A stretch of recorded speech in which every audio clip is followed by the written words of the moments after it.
In this video, we're going to take a look at visualization diagrams. So first things first, the definition. So visualization diagram is either a hand-drawn or digitally created drawing that demonstrates what something will look like when it's created. And that can go from anything from designing a garden, designing a car, through designing a website. Now what's the point? The whole point of a visualization diagram is to help with planning.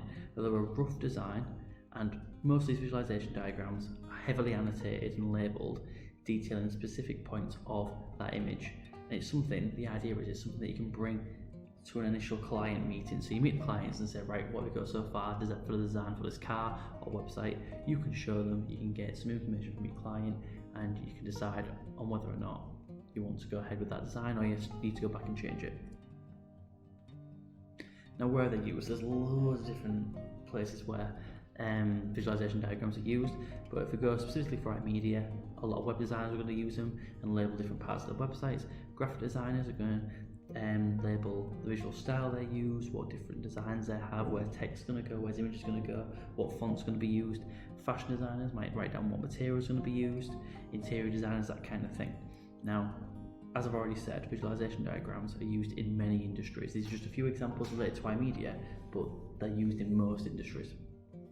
Now, you may get a question in an exam asking where are they used, and I've got a little sort of paragraph that is sort of like a good cookie-cutter answer to go for in that exam. So the idea is that you'd use a visualization diagram to create a static image, bring it to a client meeting so you can show how the product would look and operate, and allow the client to make an informed decision on that design. So if you get a question saying,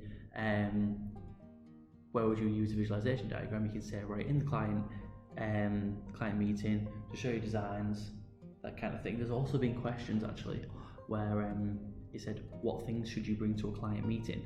And there's lots of different answers you can have, and one of them could be a visualization diagram or designs, and then things like, pencils, pen, laptop, client brief and things like that you can add into make that question full marks. But something to think about is that the idea is you need to take this to a meeting and actually speak to the person who's paying you.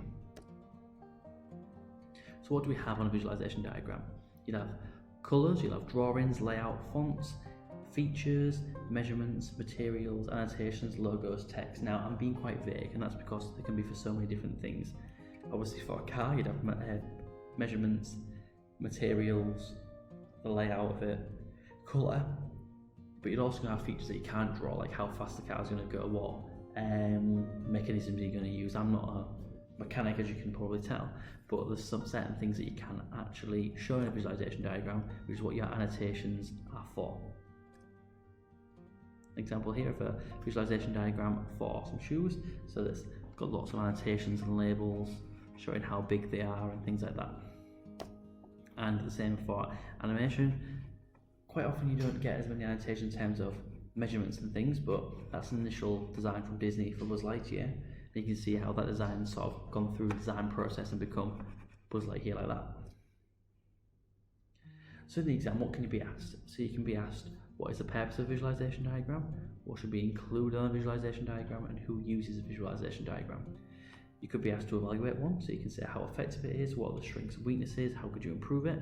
And you could be asked to create your own. I think of design questions, this one for me is the hardest one, just because as students and as people, you'd be tempted to try and draw something really, really good. And I've seen students draw some brilliant visualization diagrams of, like, for that winged breath client brief, where you've got to draw a visualization diagram for a DVD cover, drawing a really good picture of a band playing guitar and drums and things, but missing those technical features just means that you're going to lose marks. Now I have got a separate video on how you answer those questions, so I'm not going to cover that, but much like all the other ones, for those sort of mind maps you've got to have all like the central node, topic nodes, connectors, things like that. You need to have your annotations on there, explain what you've got, your colours, your text, logos, things like PG logos and things like that if it's a DVD cover. You need to really think about what a real product looks like when you're designing it. You don't have to be an artist, you can just draw a stick man and say man playing guitar here, but you need to have those features showing you've got a high understanding of what the product actually should look like. So an exam question for you to do, so just like the previous videos, I want you to pause the video and answer the question, and and answers will come on the next page. So again, it's all about this DVD concert for Winged Breath rock band. So Winged Breath has requested an interactive title menu for the DVD. State 2 items that could be included on a visualization of a DVD menu. 2 marks. So pause the video, give it an answer, and I'll do the answers in a second. Okay, and for the answers, so something like the logo for the band, a title, images, suitable text, annotations. So think about what kind of thing this menu is going to look like. So you're going to have your screen. You're probably going to have, you know, your buttons.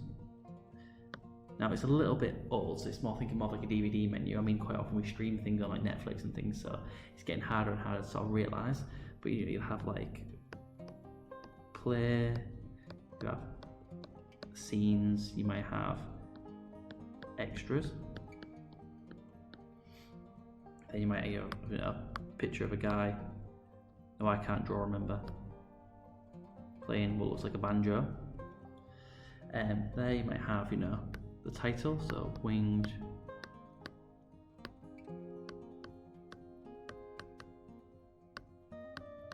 Breath Live, and then you might have, you know, the logo like that. So you've got suitable text, so suitable text there, suitable text here, you've got the logo, you've got images, and then you don't say it's like these are buttons for menu. You could say like, you know, background of crowd.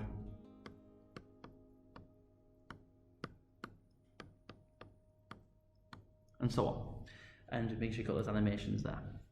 But as I said, I've got a separate video which goes through that in a lot more detail. And thank you very much for watching. If it helped, please like it. Please subscribe if you want to see further videos. Like I said, I'm going through most of the syllabus. And thank you for watching, and I will see you in the next video.